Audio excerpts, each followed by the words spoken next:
L'adhésion au groupe des BRICS est tributaire de conditions économiques auxquelles l'Algérie satisfait en grande partie. Déclaration du président Abdelmadjid Tebboune lors de sa rencontre périodique avec la presse nationale le 31 juillet 2022. Le groupe fait du Brésil, de la Russie, de l'Inde, de la Chine et de l'Afrique du Sud jouit de taux de croissance les plus exceptionnels.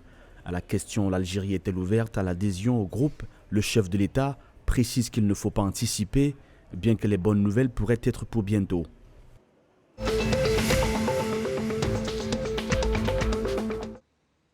Accompagner les efforts du ministère de la Justice dans la promotion de l'accès des femmes à la justice. C'est l'objectif de la signature avec l'entité des Nations Unies pour l'égalité entre les sexes et l'autonomisation des femmes d'un programme de partenariat pour la promotion de l'égalité dans la législation marocaine et dans la pratique des professionnels de la justice. L'acte se veut conforme aux conventions et normes internationales et aux engagements internationaux du Maroc.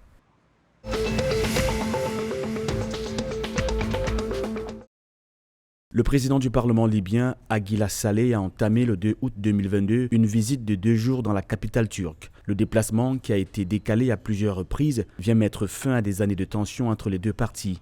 Ce rapprochement s'effectue sur fond de changement régional et d'un rapprochement entre d'un côté la Turquie et l'Égypte et entre la Turquie et l'Arabie Saoudite de l'autre. L'Égypte et l'Arabie Saoudite sont deux grands alliés de Khalifa Haftar, l'homme fort de l'Est libyen.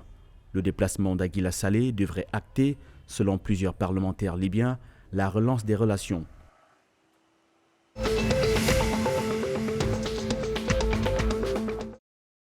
En Égypte, lors d'une réunion avec le Premier ministre Moustapha Madbouli, le gouverneur de Beira, Essam Hamma, a déclaré que 390 millions de livres égyptiennes avaient été dépensés pour la rénovation de la ville de Rosette, abritant l'un des estuaires du Nil et située sur la côte méditerranéenne.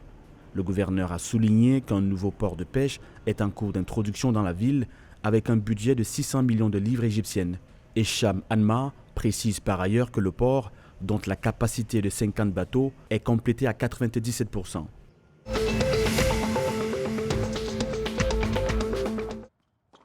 La joueuse de tennis Ons Jabeur fera partie de la tournée nord-américaine qui va se dérouler cette semaine. La Californie va accueillir un grand public fan des 5 membres du top 10 du classement WTA, dont la finaliste du tournoi de Wimbledon 2022.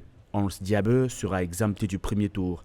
Elle affronte ce 3 août, à partir des huitièmes de finale, la chinoise Xue Zhang, 39e au classement, et l'américaine Madison Keys, 27e.